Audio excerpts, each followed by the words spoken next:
I get to introduce, so I'll go right into that, my friend and the Associate Dean for Diversity and Inclusion at the McCombs School of Business, Professor Raji Srinivasan. And her specialty is marketing, where she does research on organizational innovation and marketing metrics, including topics around new product development, market entry and exit strategies, and financial performance. And I appreciate that Raji is giving of herself to the McCombs School, both the tactics and the strategy for DE&I, and is still working to get her papers back under review at journals. And, you know, we take people who do things well, and then we ask them to do more things well. So Raji, I'll let you introduce the rest of your panel, and thank you.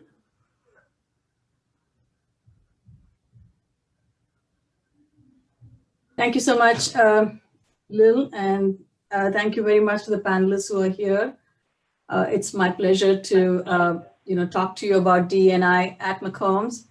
And before I introduce the panelists, I just wanted to spend a few minutes talking to you about what we've been doing at D&I at McCombs. And I'll just take a couple of minutes to set the stage, and then we will introduce the panelists, and we'll have the panel going. So good afternoon, everyone, again, and it's wonderful to have so many of you here. What we really what I wanted to give you was a very quick snapshot of what we've been doing in the D&I space, and some of this is really known to all of you. So we operate on the principle that what starts here changes the world. And, with this in mind, over the last several years, if you can move forward, please, we're thinking really about excellence, but in a way that's inclusive. So together we can change the world, and this is in response to what's happening outside and what we believe are the appropriate business imperatives in thinking about diversity, equity, and inclusion. So I've been in this position for about 2 years now, and 2.5 years. And I just wanted to talk to you about some of the things that we have been doing in this, in the area of D&I space. If you can go back, yeah. The first thing that we did was to increase recruitment resources for a more diverse student and faculty and staff body. And those of you know who've been here and who've been following us know we have more work to do here, but we've taken some good steps here. The second piece is, diversity, equity, and inclusion as a business imperative for our students. We've sort of talked about new mandatory classes, new elective courses, modifications to existing courses, and this is ongoing work that we've been doing. We've also focused on inclusion in the classroom and outside, so training workshops for inclusive classrooms. I think this will be interesting to you. That is, we have asked faculty to sort of focus on things that they've done with respect to inclusion in their annual reports, because anything that doesn't get measured may not get managed. We've introduced awards for the most inclusive professor and the most inclusive staff. As we look forward, if you can go forward, please. Looking ahead, we are working on a D&I strategic plan. We want to articulate our strategic priorities, implementation actions, and metrics. As far as students are concerned, we are looking to increase funds for recruiting and retention of diverse students, continue to strengthen inclusion in the classroom and outside. And again, for faculty and staff, continue to increase diversity and strengthen processes for professional opportunities with equity in mind. With this, I'll sort of, close up what I want to tell you. This is a quick snapshot. What I'd like to do now is to introduce our panelists. We have 4 alumni panelists, people who worked with us extensively on the D&I space. And let me just go through their brief bios very quickly. And this is really brief because they have extensive accomplishments. The first panelist is David Druley, Chief Executive Officer of Cambridge Associates, and leads the firm in its mission to help endowments, foundations, pensions, and private clients exceed their investment objectives. David meets often with clients around the globe and oversees Cambridge Associates' dedicated practice areas and global research team.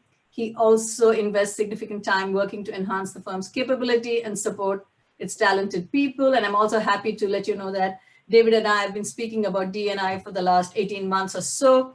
David received his BBA degree from McCombs in 1988 and his MBA degree in 2003. He currently serves on the BBA Advisory Board and the Dean's Advisory Council. Our next panelist is Arthur Mills. He's the Chief Operating Officer, New Teacher Center. He has over 25 years of diverse private and public sector leadership with roles in financial services, transportation, high tech, and consumer goods, along with impactful volunteerism as an executive thought partner to drive important innovations in public education and the not-for-profit space. He received his MBA from the McCombs School in 2004 and is the most recent past chair of the MBA Advisory Board. The third panelist is Victor Paredes. He's the Vice President, Creative Content Strategy, Uniworld Group, successful marketing and advertising executive leader with proven experience in practices that drive brand equity, sales, traffic, and qualified leads. His experience spans multiple sectors, including entertainment, hospitality, healthcare, consumer packaged goods, and direct-to-consumer services. Throughout his career, Victor has led multidisciplinary teams of strategy, digital media promotions, and public relations, experts in building effective integrated marketing platforms.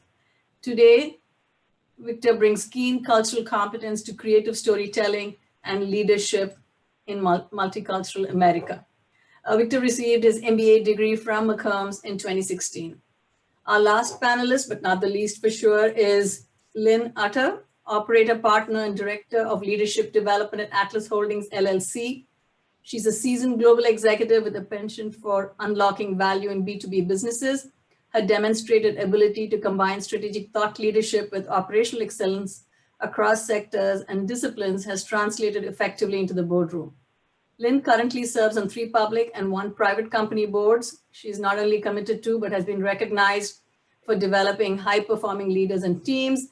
Lynn received her BBA degree from McCombs in 1984 and has been serving very extensively, I know, and D&I, and I've seen her around the halls of McCombs. With this introduction, let me get started, and I will, ask questions of our panelists, and maybe I'll start with you, David. Going alphabetical. What are some conversations in your organization as the summer of multiple racial incidents has kind of overtaken all of us in 2020? So we had already been very engaged over the prior 3 years in working on diversity inside of our shop and inclusion, but also we oversee about $500 billion in assets. So working to make sure that we're allocating those assets in an inclusive way across people with different backgrounds. As the tragedies of the summer unfolded, really the discussions in our shop, and it was a lot of listening, but listening on how we can support our community, both the entire community inside our walls, but our community of clients and people we work with, but also support the Black community and understand what was needed to navigate this. And then moving from that as we went through the summer, it was understanding what actions we could take to actually have more of an impact and accelerating change, so we don't have to live with the inequality of opportunity or justice or life in this case. And that comes in some ways that was leaning into what we were already doing and accelerating that. Some ways it was finding ways to monetarily support organizations or participate in organizations, but that was led by our communities, and in this case, our Black community was advising us on in some ways that they thought we could do a better job of leaning in. Thank you. Arthur, did you want to just sort of speak to your experiences working in the education sector? Sure. Thank you, Raji. Great to be here. Everything that David said is absolutely true, and everything exacerbated itself with the events that were going on throughout the summer. What I remember very vividly was, for the first time, and I'm proud to say I'm part of an executive team that is all people of color in our not-for-profit, which is unusual even in that space, given that there's more mission-driven work that happens in the not-for-profit area. But what it provided for us was a real opportunity for us, a duality for us to think about, to really understand how the scenarios were impacting our staff and to provide a different level of empathy, just from shared experiences that we all had, which then, again, it double clicks on the importance of having those voices and those experiences in the room. one of the more interesting things for me, just as a leader of color, that I had to think about was how well to think about how things were impacting me before I could then be available and be the best I could be for my staff and my team. And that was a collective aha that our leadership team took on as the summer went on, because we had to be able to self-care for each other, so then we could care more deeply for everyone else. But it led to much deeper conversations, and it led for creating a really safe space for our teams to have conversations about how these events were impacting them. Thank you, Arthur. So Victor, I'm going to sort of switch gears a little bit. I'm just looking at the clock as well, and I want to cover some of the other questions that we have. When you are thinking about diversity, Victor, what are some things that in your organization or in marketing, what are some considerations? What are some top of mind principles, philosophies that sort of go through your mind?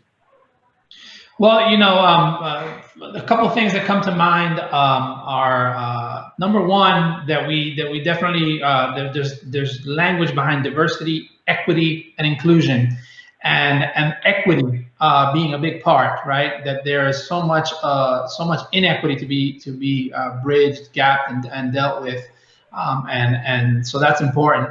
And connected, your question is also connected to the previous question, which the biggest build that I'd have is that in our organization, one of the things that we really spotlighted was the need for allyship. And the reason is we are an organization that's led by a Black female CEO, and our business is multiculturalism. And so what we began to understand and experience, right, is that all of our leaders and all of our people were at the same time living the pain as they were trying to give thought leadership on how to be better.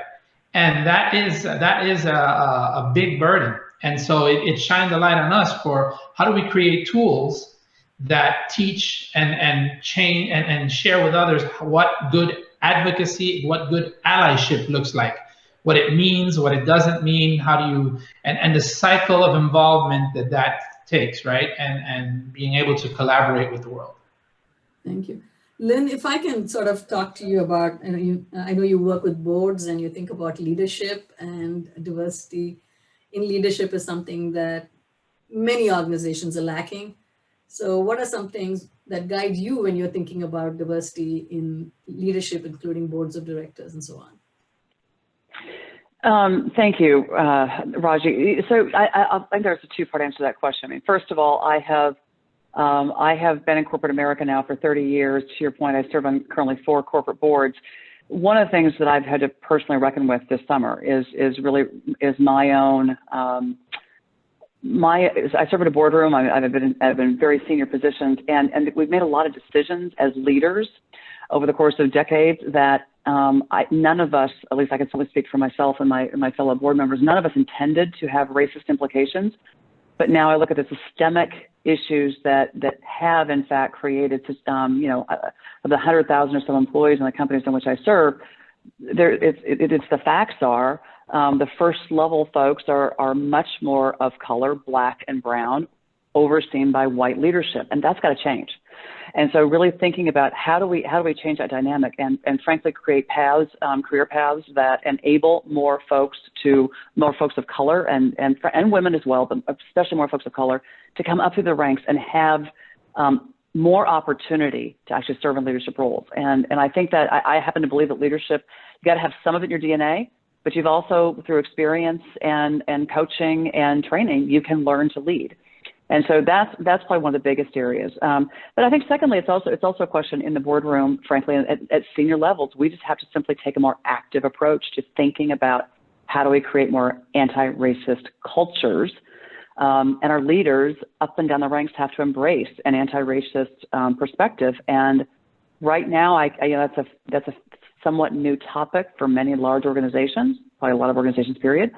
And so we got some work to do in communicating and just helping our leaders think differently about the patterns they've been taught for decades.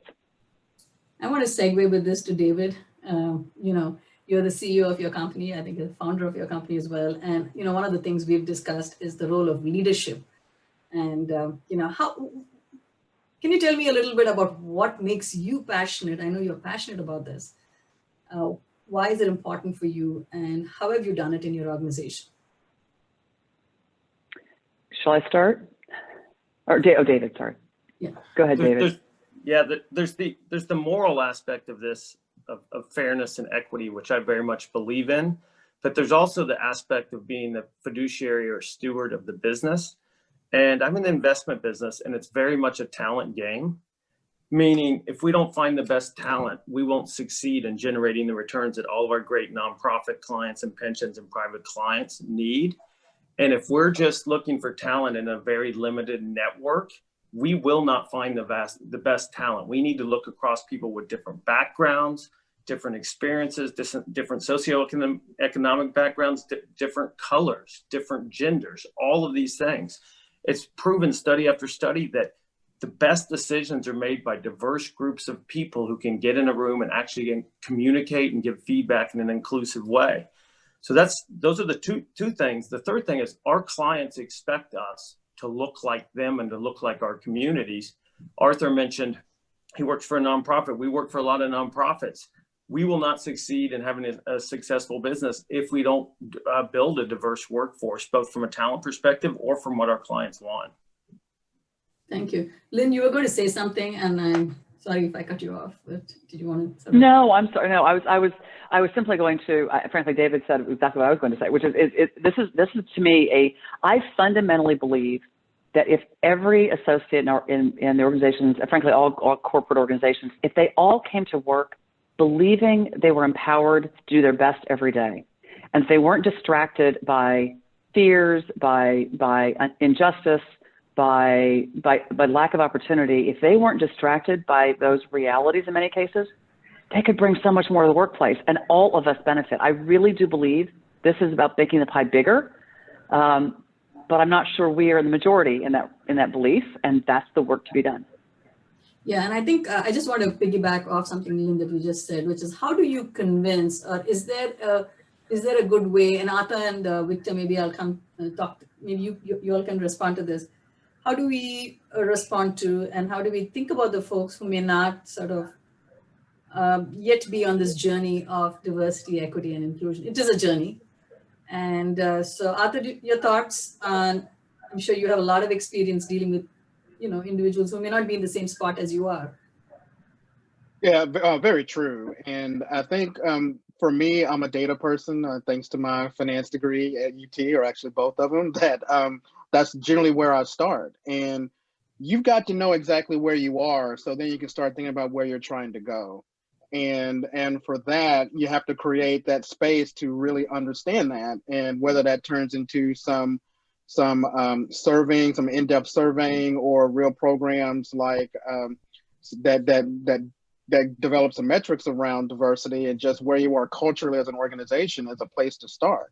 And then I think you layer in what David and Lynn were talking about and then you can lay it out relatively easily between here's where we are, here's the gap to where we need to be, and here's what that economic value that we could potentially end up losing comes from.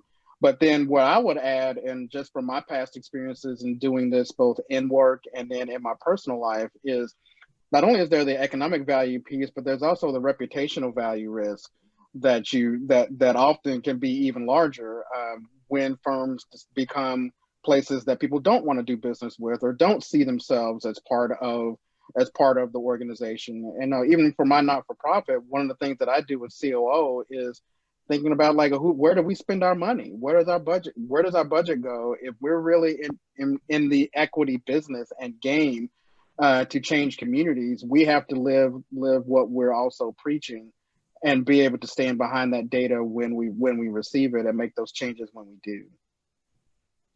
So go ahead. Well, what I would build is two things. I think that from a business standpoint, it's converting the conversation to opportunity cost. From a cultural perspective, driving greater empathy, more like design thinking, right? And so from an opportunity cost, I think oftentimes in multicultural marketing, for example, we find ourselves oftentimes arguing for what's the ROI of doing this, and our argument often is well, show us the ROI of doing nothing. Show us the ineffectiveness of not taking action, right, and staying stagnant, right, and so on, and ignoring the inequities, right? Because, you know, for example, if today in America the under 18 population is 51% not white, and conversely, Black and Latinx audiences have a very negative performance in terms of STEAM. Now, it's not a nice thing to do to improve STEAM education. It is detrimental to the future of our country if half or 51% or more of those that are going to be moving through the system are going to do so deficiently. That's a business imperative, right? And from an empathy standpoint, design thinking, I think when we think about this diversity and inclusion, we have to approach it the way we approach any other innovation project, with deep design thinking and empathy. You want to go into the community and find what the challenges may be, because oftentimes it's not just about let's recruit the talent we want. You also have to understand why the talent can't walk the same path that everyone else walks. And it's more about removing those obstacles than it is just a blanket recruitment call, right?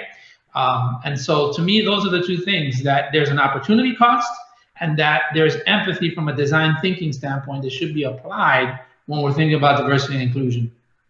I think you make a really good point about STEM education and how we need to get everybody on board, because I always think any community, any unit, any organization, any country is only as strong as its weakest links. And so it just makes a lot of sense to get all the links strong in the system.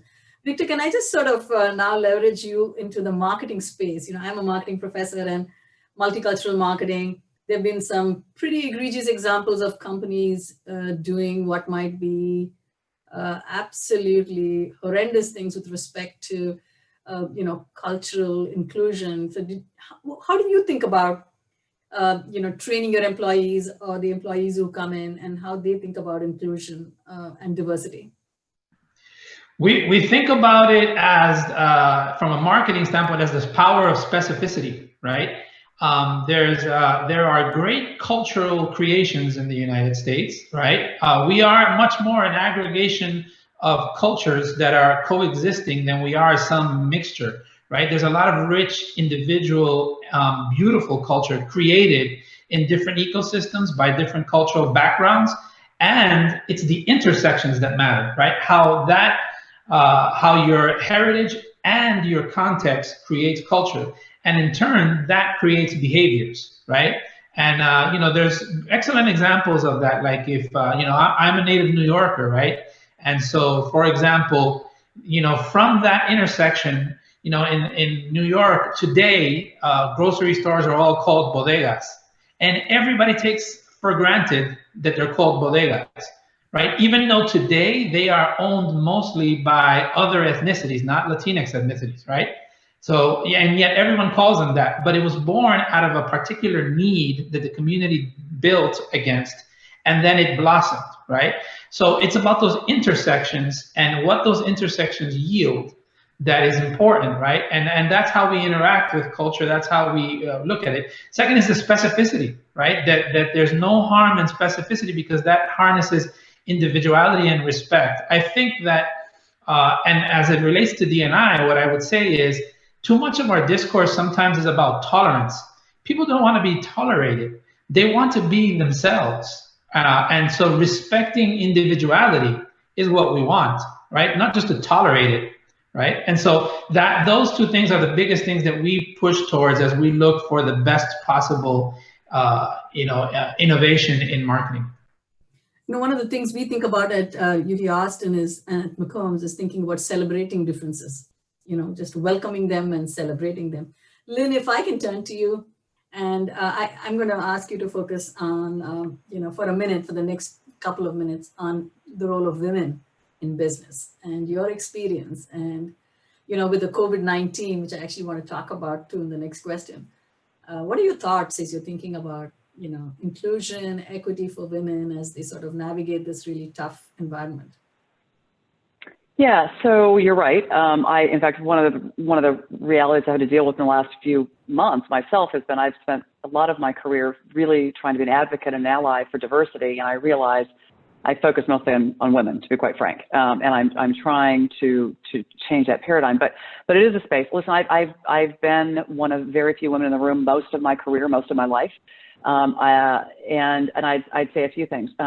Unfortunately, the numbers haven't moved until very recently, and so my jury is still out as to whether that's a meaningful shift and whether it will sustain or not. And the reality is that women do continue to take on more of the burden of whether it's childcare, elder care, outside the home responsibilities, and it makes it very difficult for women to be their full selves at work and pursuing a career and frankly embracing their ambition while also carrying a disproportionate burden at home. I married well. I married a fabulous guy who met me halfway, and but it's not easy. And I will tell folks, listen, I'm not Superwoman. It can be done, but it's not easy. And workplaces need to help meet us halfway and meet us in whether it's flexibility. And so with all that, to get to your next point, I only have 2 points. So I think that there has been meaningful movement made in the Me Too era. I think there have, again, been a lot of people just who said, whoa, didn't quite realize what women were up against in some of these spaces and places. And I have to say, I've been in boardrooms where I've been the only voice advocating for women at times. And I think today that would be less the case. I think today I would be supported and embraced by more of my male counterparts around the table. And I'm grateful for that.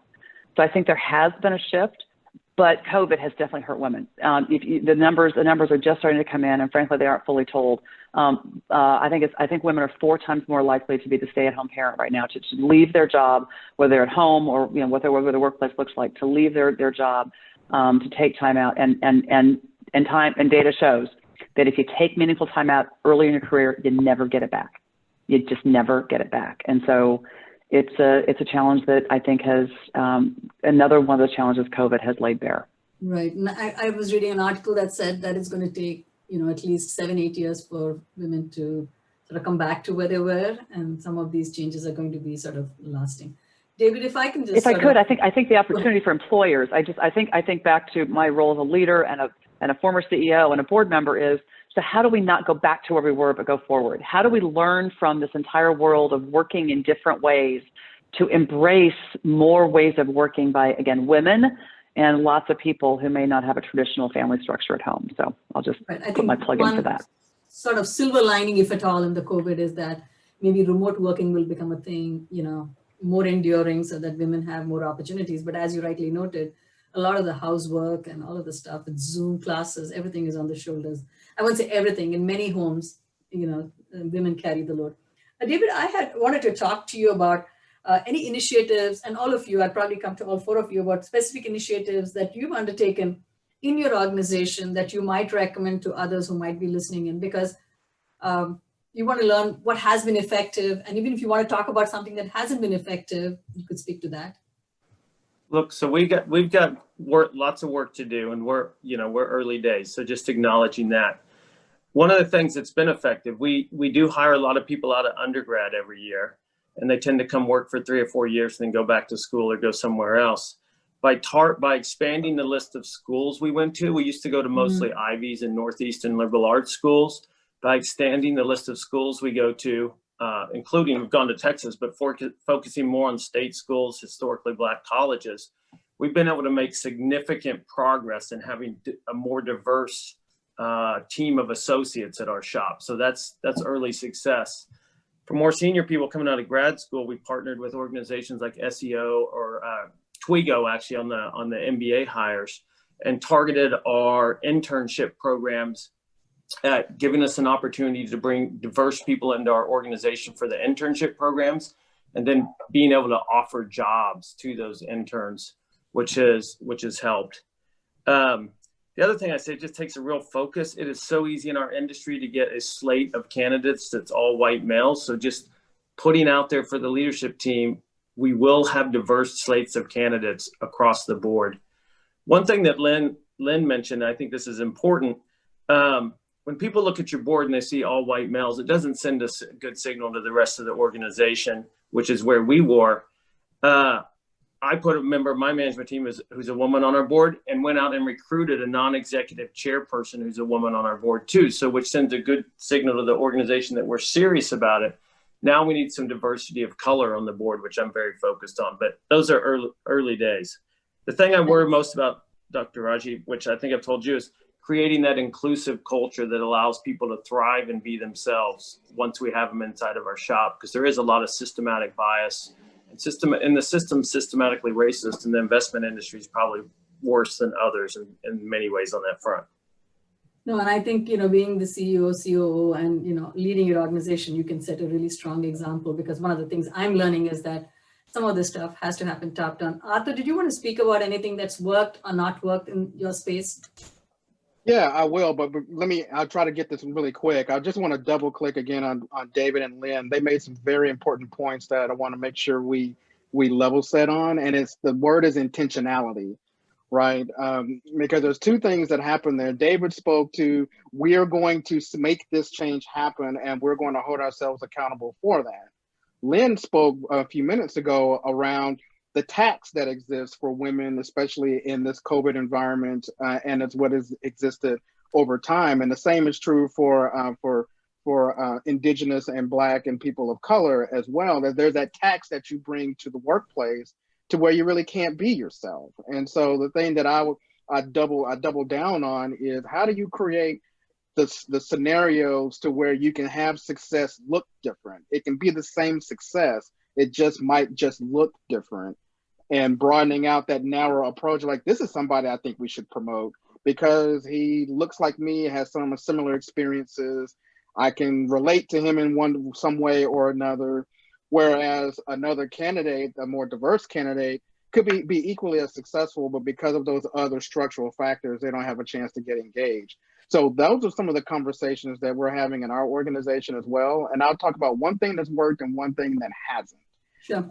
One thing that hasn't worked for us, and we've had to go back and rethink it, is we pushed out on an equity journey probably 3 years ago, and this predates when I joined the organization.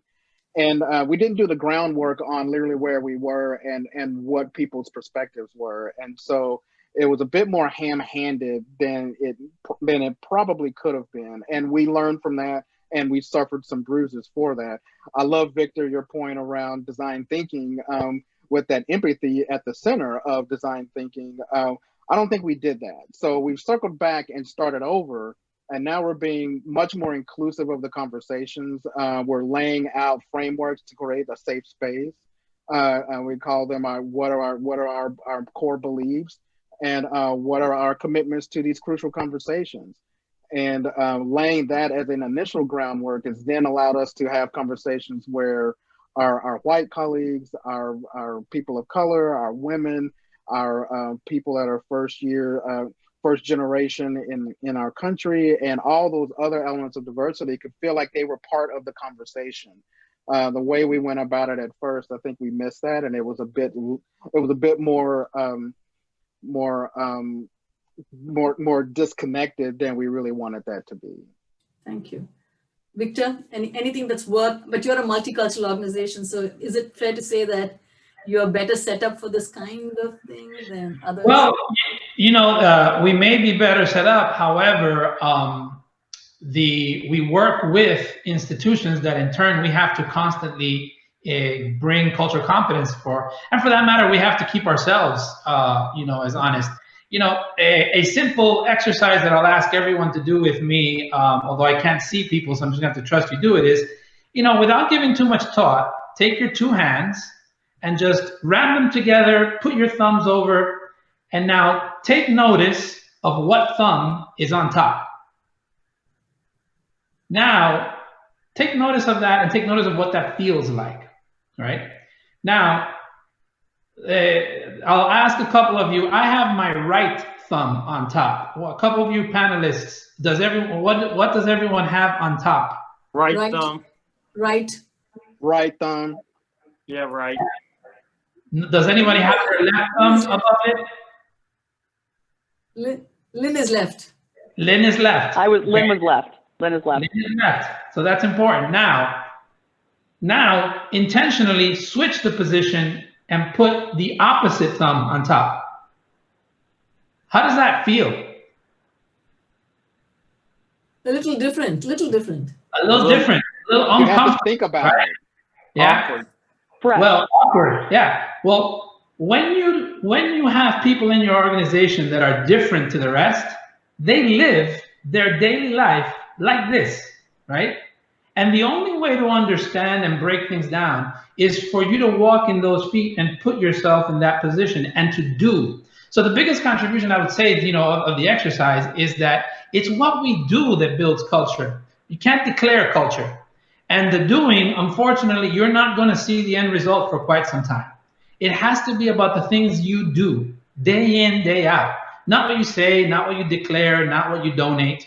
It's what you do, right? And marketers are learning that the hard way. Everybody ran out to have some message only to have pull up or shut up tell them, you know what? You are not allowed to tell us that because you don't do that in your house, right? So the biggest thing is about what you do. It's about actions. What are the actions that we're going to take? And that they're cyclical. You're going to have to stay in a commitment to it because culture is cyclical. And if you want to maintain it, it's what you do. It's what happens when you're not around.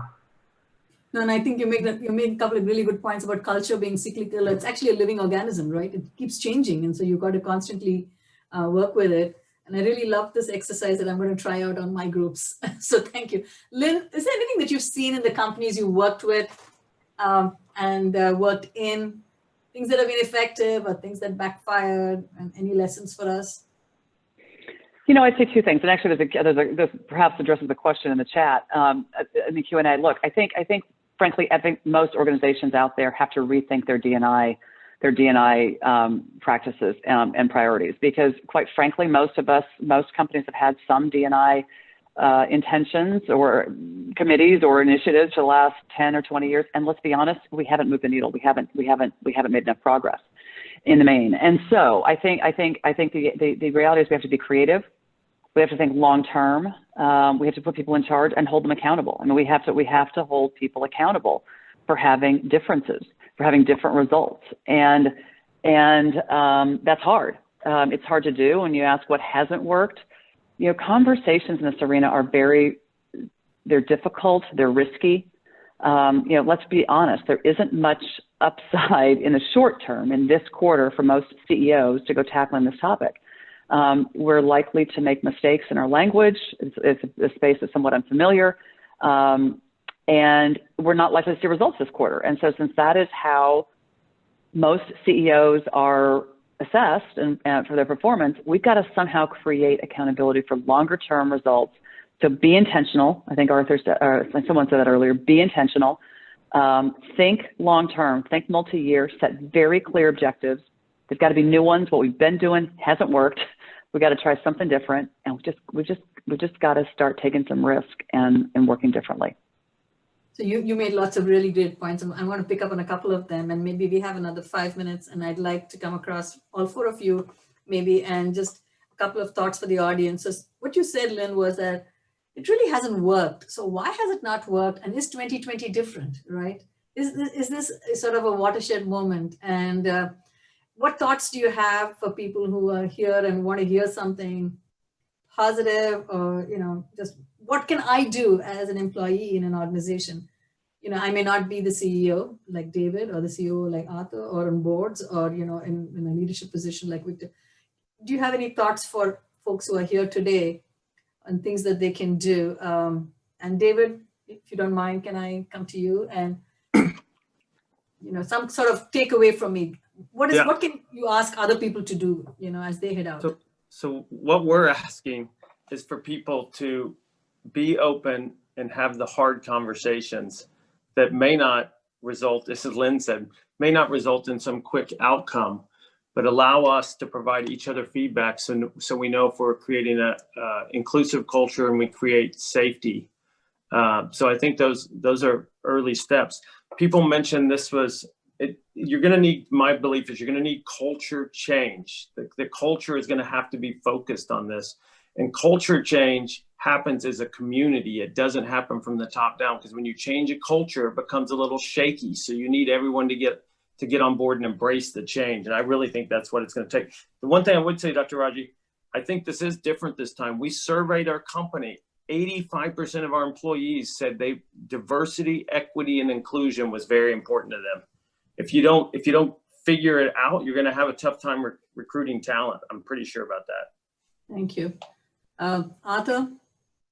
Yeah, I was about to say almost the same thing as David. I think this time is very different. Just the scenes, the experiences, and maybe it's technology, maybe it's social media, maybe it's all of the above, but the awareness now of things is much more difficult to deny that they exist because they're out there. And so one of the things that we're doing, again, is creating safer spaces with the understanding that you have to accept non-closure. It will take several conversations and several bodies of work to get that culture and behavior change that happens. But I think there's going to be real pressure on leaders, and I consider myself and everyone on this panel the same way, is there's going to be considerable pressure to demonstrate change. And, the platitudes that we saw from all the wonderful marketing statements that came out over the course of the summer were great, and that was nice to have, but there's real desire now to see what does this really mean. And students are going to be looking at organizations and say, do I see myself in this space? And if not, I'm going to choose somewhere else. And so where those great students don't see themselves, those organizations will lose. And so the opportunity is there just, again, to build the foundation and build the behavior changes, which takes a lot longer than just telling people to do things. And that's where we have to keep the room as broad and as open and as safe as we possibly can. Thank you. Victor and then Lynn. Yeah, go ahead, Victor. Yeah, I think that some of the biggest things that are coming out of 2020 are novel is acknowledgement and accountability. I think in earlier years, you didn't talk about that as much, right? It was the responsible thing to do, the moral thing to do, and a lot more acknowledgement and accountability that has to continue is a big part of it. I think also where I would take the conversation to all of us is also a little bit cautionary that this is going to take a lot of time, and there are a lot of challenges that are going to be unearthed down the road, right? The experience that we are collectively living this year will have long-term ramifications, right? How we had to go to school, had to work, had to experience the different things over the course of the last few years will have decades of impact. If you're a child that went to school in this environment, your educational capability has been affected for the next 5-6 years. If you are a worker that's needed and you've spent all this year in emergency status, you will be a different person, long term, right? And so on and so forth. In health, there are a lot of things that are not happening so that COVID attention can happen. That will have broad ramifications for years to come. So we're not going to fix things today and then be done. We're going to address some things, and then over the 3 years' time, we are going to see some wounds from everything that just happened to us that are going to require attention as well. And those are the things that we have to be committed to over the long term. Structural issues. Lynn, I think there's one question. I know we're short on time. I will simply say we have to move forward, not back. And with a combination of courage, it will take courage and compassion. Thank you. All around. Thank you. I see one question for me from Jeff, I think, which is for McCombs, which is, do you have a plan with a well-defined baseline, clear measurable goals, and a budget that enables McCombs to achieve these goals? Thank you, Jeff, for this question. Yes, we are working on a plan. We do have a budget. We could always use more funds, and I see Dean Mills is here, and I know she's with me on this. I think of D&I change as consisting of two kinds of changes. One is changes that require budgets, and others that require cultural change. And so we are sort of proceeding on two dimensions. So our plan should be up. It will be up in a couple of weeks. Before Thanksgiving is the goal. And I think we are at our time. I want to thank our panelists. They're all busy individuals who do a lot, deeply committed to McCombs, UT Austin, and to DNI. So I would really like to thank you and give you a very, very big hand. Thank you so much for being here with us this afternoon.